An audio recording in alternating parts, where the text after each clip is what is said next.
Salut tout le monde, bienvenue dans les mini-dramas. Là c'est une compilation de plein de petits dramas qu'il y a eu cette semaine, que je peux pas faire une vidéo longue dessus. Et pour les personnes qui me suivent pas sur TikTok, etc, bah bienvenue. Nico il s'est fracassé le crâne lors d'un coup de tournage. Actuellement il est à l'hôpital, il a perdu 2 litres de sang. Donc si ça te plaît, prends quelque chose à manger, à boire et sur ce... Ah peut-être pas, quoique... Ah c'est toi qui vois. Des problèmes, de l'actu et des tas d'embrouilles. Tels étaient au départ les ingrédients choisis pour créer le youtubeur parfait. Mais accidentellement, le professeur Dexter ajouta un autre ingrédient à cette mixture, l'agent chimique, drama. C'est ainsi que naquit Saphir, doté de super critiques. Saphir, sa caméra et son carnet consacre sa vie à combattre les influenceurs et les forces du mal.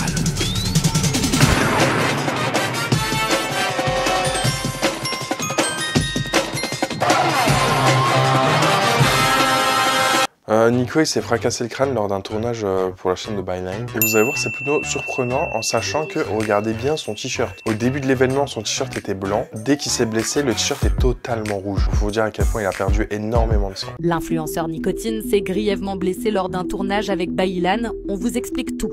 Hier, lors du tournage d'une vidéo inspirée de Five Nights at Freddy's, l'influenceur Nicotine aurait été blessé en pleine scène aux côtés de Byline. D'après plusieurs témoins présents sur place, un décor mécanique aurait mal fonctionné, provoquant une explosion de fumée et un effondrement partiel du décor. Les secours sont intervenus en urgence sur le plateau, situé dans un ancien entrepôt transformé pour le tournage. Nico aurait été transporté à l'hôpital, conscient mais touché au bras et à la tête. Byline, lui, serait sain et sauf mais en état de choc. Heureusement, les influenceurs nous rassurent de leurs états de santé avec des stories en attendant de pouvoir reporter le tournage. Mais depuis l'annonce, les réseaux s'enflamment. Certains fans parlent d'un tournage maudit, d'autres accusent la production d'avoir négligé la sécurité. Des images du lieu circulent déjà sur TikTok et la tension monte. Pensez à vous abonner pour ne rien manquer. Moi je dis rentabiliser le truc, vraiment, genre on veut voir la scène, bon peut-être flouter et tout, mais il faut qu'ils la mettent, il faut qu'il y ait un contexte, il faut quelque chose, en plus ça rentre grave dans le truc d'horreur et tout, du coup bah let's go. Il y a Flamby qui nous a raconté ce qui s'est passé, c'est plutôt choquant, parce que en fait tout est parti d'un pétage de câble de Nico, qui aurait pris un couteau et qui se serait littéralement tranché lui-même. Il sort un couteau et il commence à se couper le front. Il dit, celle-là tu l'as ou pas? Hein?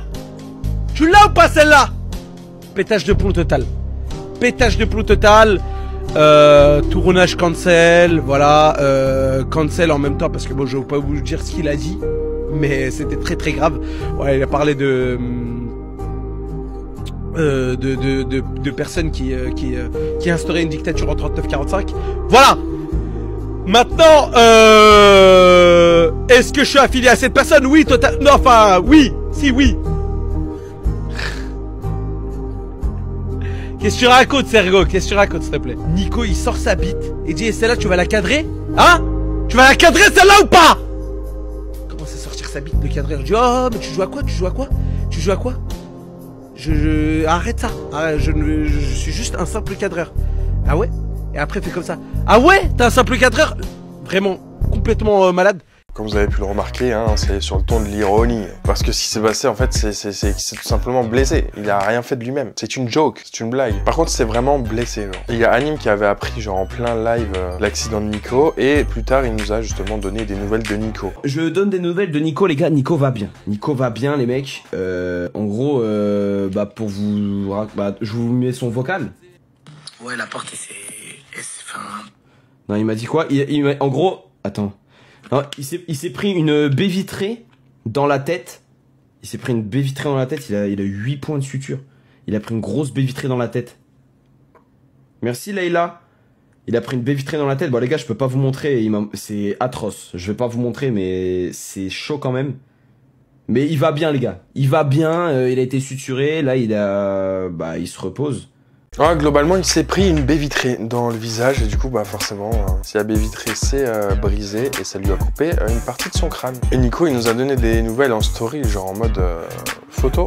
let's go. Il a mis une photo, il a marqué la dégaine de Frankenstein, je vais câbler. En tout cas, merci pour vos messages l'équipe. Maintenant, go récupérer mes 2 litres de sang. Maintenant, parlons de ce qui s'est passé avec Billie Eilish. Billie Eilish a été en concert, etc. Tranquille, tout va bien. Et tout à coup, elle s'est fait agresser par quelqu'un dans la foule. Elle s'est fait tirer, etc.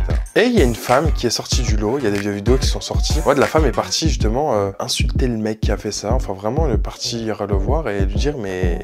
frère. Et tout le monde l'a pris comme une héroïne. Billie Eilish s'est fait agresser en concert et cette femme est devenue une héroïne et je t'en parle dès maintenant. En effet, malheureusement, ça s'est passé hier soir lors de la première date de sa tournée aux États-Unis à Miami, où à chaque fois, avant de commencer un concert, elle fait sa célèbre barricade walk où elle est au plus proche de sa communauté. Et sauf que ça ne s'est pas du tout passé comme prévu et il y a un mec lors de la barricade walk qui l'a attrapé et jeté au sol. Non, c'est même pas une blague. Évidemment, les gens ont été choqués et attristés pour Billie Eilish lors de cette agression, mais ce qui a surtout retourné les réseaux sociaux, c'est la réaction de cette femme avec ce fameux bandana rouge. Ou tout simplement lorsque le mec qui a attrapé Billie Eilish a été jeté et attrapé par la sécurité, il y a que cette femme qui était également témoin de cette scène qui a décidé d'aller attraper le mec et de le pourrir quand il était au sol. Non, je vous jure, elle était prête à en découdre avec l'agresseur de Billie Eilish et carrément la sécurité a été obligée d'intervenir. Et suite à cette réaction, ça a fait énormément réagir sur les réseaux sociaux et ça l'a carrément traité de héroïne. Et en l'espace de même pas quelques heures, elle est passée de 2000 abonnés à plus de 100 000 abonnés sur TikTok. Et le pire du pire, c'est que son nombre d'abonnés ne fait que augmenter depuis qu'elle a été qualifiée de héroïne pour son comportement lors du concert de Billie Eilish. C'est fou parce que sur les réseaux sociaux, elle a pris genre 200 000 abonnés. Là, elle a 200 000 et quelques, je crois, bientôt 300 000. Elle est même passée dans la story du frère de Billie Eilish. Et il y a des edits sur elle qui tapent des 3 millions de likes.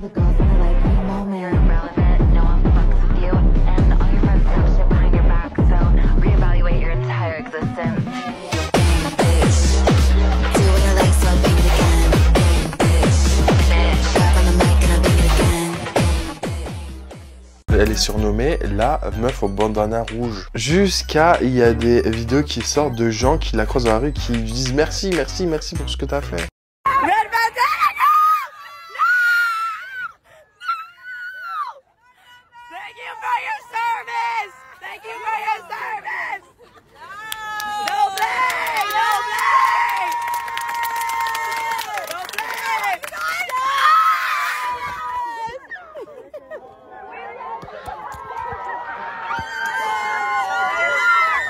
Et là, il y a une heure, elle a posté une vidéo pour dire qu'elle comprend pas ce qui se passe, tout l'engouement qu'il y a autour d'elle et qu'elle est grave reconnaissante, qu'elle a pris genre 200 000 abonnés, elle s'en rend même pas compte. Et c'est juste un rêve qu'elle vit, genre.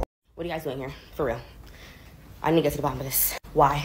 200,000 of you guys decided to follow me within the past 2 days. I was just at 60 followers Thursday night coming home from the Billy show in distress. A thank you is not enough. A hug is not enough. I need to digest y'all in my stomach right. Okay, but actually this is the most insane thing that has ever happened to me throughout my 18 years of living. Thank you. Okay, yes, I'm going to do a story time. I'm going to make sure it's all good for you guys. Thanks to StubHub, they got me pit tickets for Billy's show tonight, which is insane. I never thought I would see her more than once this year. It's insane. I had so much fun camping. I met so many of you guys. Oh my goodness, I promise you, thank you to every single person that came up to me. I promise you, I wanted to take a picture with you more than you want to take a picture with me, and I promise you it's true. I can't even process it right now. Like, I'm telling you, that is my genuine thoughts. I cannot process it at this very moment. I need a second. I need a minute. Donc voilà les 2 petits travaux qui se sont passés cette semaine que j'aurais bien aimé vous parler. Dites-moi ce que vous en pensez en commentaire. On se retrouve demain pour une prochaine vidéo et sur ce, clap to fame.